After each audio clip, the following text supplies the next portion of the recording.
What's going on, guys? It is Lord of Lego here, and today I'm going to be doing a review on set 75953, the Hogwarts Whomping Willow. It has 753 pieces, 6 minifigures, and retails for $70 in the US. Let's take a look at those minifigures. So to start off with our exclusive minifigures, we have Harry Potter in some casual clothes, and this figure is pretty cool. As you can see, he has this awesome new torso print. That looks awesome. He has a generic wand from this new wave, which can extend out and point like that. Same hair and head as all the other sets. It splits in the middle to display the scar. Regular dark gray short legs. And some nice back torso printing and facial printing. Moving on to Ronald Weasley. This figure is very cool. He has this nice Luke Skywalker hairpiece in orange. Same hair and head combo as all the other sets in the wave with Ron in it. I like this awesome new sweater print. It's exclusive to the set. I forgot to mention that Harry's was exclusive. Or did I don't care. Dark brown legs and same wand mold as the rest of the series. Can extend like that. And he has some nice back printing as well, with a hilarious back facial printing. So here is Argus Filch, and this figure is very cool. As you can see, this is an awesome new hair mold. Sadly, it is not dual molded. There's just some paint over top. I like this awesome face mold or face print. It looks a lot like Argus Filch does in the movie. And then this more aggressive facial expression and some awesome back torso printing too. He has this lantern which appears a lot in this line, but it's a very nice. Let me just grab that. Okay, it's a very nice new mold. It can fit a regular, just clear yellow cylinder inside, and it sticks through the bottom, and it can just attach his hand like that. And then you can see some cool detailing with some keys on his legs, and that is a cool continuation of the print right there. Now moving on to our last exclusive figure of the set, and this set figure isn't even like too exclusive because the only exclusive part is that head print. It's just a nice smile and a frown. It's the same Hogwarts Gryffindor torso as all of the other Harry Potter sets, and same black short legs. Same wand color as Hermione, and it just can extend like that. And then the sleepy guy hairpiece in reddish brown, which is okay. So here's Hermione Granger, and real quick, I forgot to mention, his name is Seamus Finnegan. Yeah, I just called him this guy, or I might have called him by the wrong name, actually. But Hermione is basic. She comes in almost every set in the series except the Aragog's layer. Some nice new hair mold. I hope to see this on other characters in the future. So far, it's exclusive to this character. Nice face and scared back facial expression. Nice back printing and some good printing on the front. Same print as the Seamus Finnegan. So nothing too special here. So our last figure of the set is Severus Snape, and this figure is very cool. I love this new Snape mold. Snape figure, not mold. Ugh. He is one of my favorite characters in the whole Harry Potter series. This like Kylo Ren hair that they have. She has some nice facial printing, and I like the raised eyebrow. And then I really don't see that fitting Snape too well. He looks a bit, I don't know, he looks just a bit in the young side there. And I like the back torso printing. Some nice front torso printing. They got that purple color, which is accurate to the film. And then the printing continues onto the legs. And I also really like this wand, as I've showed you like 50 times in this video. This in black. I like it best in black. I think that looks very cool like that, and it can extend out like that as well. There are 3 main builds of the set. So let's start off with the Fort Angela or Angela. I do not know how to pronounce it. Don't hate on me for that. But anyways, this is a very solid version of this car. It's probably the best we've gotten. I like all the detail, such as the printed doors right there, continuing on that stripe. And this little design of it going like sort of like that cool design right there. That looks awesome. Here's it from the front. Cool stickered piece with license plate. same on both sides. Speaking of the back, the trunk is awesome. It can fit both of the luggages there perfectly and just closes very nicely. And then you can fit both figures in. Hold on. So I can put Harry in the back and then Ron up front.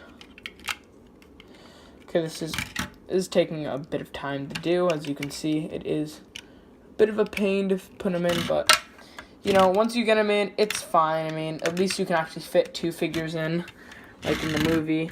As you can see, they have to fit in like back to back, or not really back to back, but like right next to each other, one behind the other. Not too accurate to the movie, but still works just fine, and it can go very nicely. So here is the Whomping Willow, and I love the way that this looks. It is awesome. It has some cool exterior design. One of my least favorite parts of this, though, is this right there. It's easily knocks out. Like, it's very flimsy, these pieces right there. I wish LEGO would have done a better job there. I'm just a bit disappointed with LEGO there. I did put scabbers right there. Here's scabbers. And one of my favorite details of this whole set is this right here. So let's take a character like Seamus Finnegan, and let's put him in this little area down here where in the third movie, Prisoner of Azkaban, Sirius Black drags Ron down here, and you can just put a minifigure down there. And it is a wormhole connecting to the Shrieking Shack. So that's very cool. And then I showed you this earlier. There's some nice sticker printing, but I think I showed you how the spinning function, but I didn't show you how it's done. You just take this little knob right here. It looks like a log, and then you can just spin it just like that. And I have it positioned in a certain angle so that I can easily place in the forward angula. As you can see, this already fell out. It was right there. Okay, there we go, and this fits in just fine into the tree. It is slightly facing down, which is accurate to the scene. You can twist it with the car in it, if I can just move this up a bit. Okay, now you can twist it with the car in it, and that works quite nicely. So here is the main build of the set, and it goes so high up I cannot get it into my display right here. But you can see there's this cool ski pole piece in green right there. And it matches the one on the Great Hall set. And I have to move far back for this. There is this little driveway right there. Let's start off with the exterior. Where you can just take the forward angula and drive right through there. Or actually in the movie, the thing launches Harry and Ron out and then drives off through there without them. But anyways, yeah, there's not much going on with the exterior, just some nice areas. And if I move this around though, as this thing falls quite easily. It just goes right there. You can see all of the detailing on the inside. So let's start off down low at Snape's. So here's Snape's office, and I turned my flash on because it is a bit dark in there. And you can see all the detail here. If I can just lift this up, you can see there is some nice stickered pieces of pictures back there. And over there as well. Some nice potions down there and there. And then there's this paper that says, "The Boy Who Lived" on it. And this little pamphlet on how to do like Wingardium Leviosa. A little quill right there for writing. And just a little lamp right there. And this whole desk area can be removed because it is on a jumper plate. And you can then take your Snape figure here and just place him right inside, and then you can place the desk back on without having to, like, you know, sort of put him over top of the desk, you know, without breaking stuff. And there's this little bucket filled with some nice pieces. There's this axe and this little thing. I don't even know what that is. I also like the use of these cool lantern thingies. They aren't the new lantern piece, but still very nice to get. And then the potions room down here is very nice. There is this cool little area right there where you can store a frog, which I was trying to say, which I can assume to be Trevor, Neville's frog. And then moving on to the potions room, there's that nice picture back there. Some cool windows and some awesome displays for the potions. and a broom and a little barrel right there. And there's enough room for you to put in a minifigure or two. Now moving on over here to the actual like potions area where you can do the experiments and such for Snape's class. It's very cramped. If you want to put a figure inside, you can always just put a figure like Harry right there, and then Ron right there. But then, as you can see, if I can move Ron, the candle is in the way of Harry. That's on a jumper as well, so you can just take that. And there's this like older wand piece right there, but it is used to stir up some potions. So nice use of the older wand piece. Good thing it's not used for the actual wands. That's it for the lower level. Let's move on to the upper level. So moving on up, as you can see right here, there's this little area, sort of like a catwalk right there, where you can place Filch or whatever you want to call him. And you can be walking along there. Too bad there's no Mrs. Norris, though. I'm a bit disappointed about that. In case you're wondering, Mrs. Norris is his cat. Another area where you can stand a figure up right there. But moving on over to the Gryffindor Common Room. Okay, there's the Gryffindor Common Room. I had to turn my flash on real quick for that. But I love the use of that candle piece right there. It looks awesome. Then also I love the stickered piece as like the curtain or the thing hanging there, and these beds. I absolutely love these beds. They're on jumpers, so you can take them off, and then you can take a figure like Seamus Finnegan and slide them right into the bed, and they're designed for short legs and such, so that they can fit in perfectly, and then put back onto the jumper pieces. But this bar right here does get in the way sometimes, but no big deal about that. Also over here, an area where you can put a character like Filch to watch the kids like Harry and Ron come in to Hogwarts on the Flying Angela.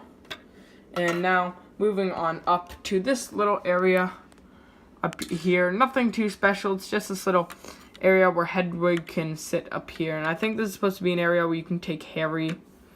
And it's like Harry's little secret area or something like that. And there's this area where you can write letters to. This is in the wrong place, actually. It should go right there. But, yeah, you can right there write letters to, like, Aunt Vernon and Uncle Dudley and Aunt Patricia or whatever. I don't know. I'm not a Potterhead, but, yeah, he's not going to write letters to them. It was just a joke, but, sort of hard getting Harry to stand there, actually, because it's only there's only, one stud room long for him to stand. But, yeah, that's pretty much it for the main build of the set. Let's take a look at the packaging and the final part. So here is the box. It's a standard $70 box size. Can't really fit it in my frame because it's a bit big. But if I turn this over real quick, I like the box art, but if I go like that, you can see the Ron minifigure comparison down there. And you might be able to see my castle in the background. I'll get into that later. And it is the same size, as you can see.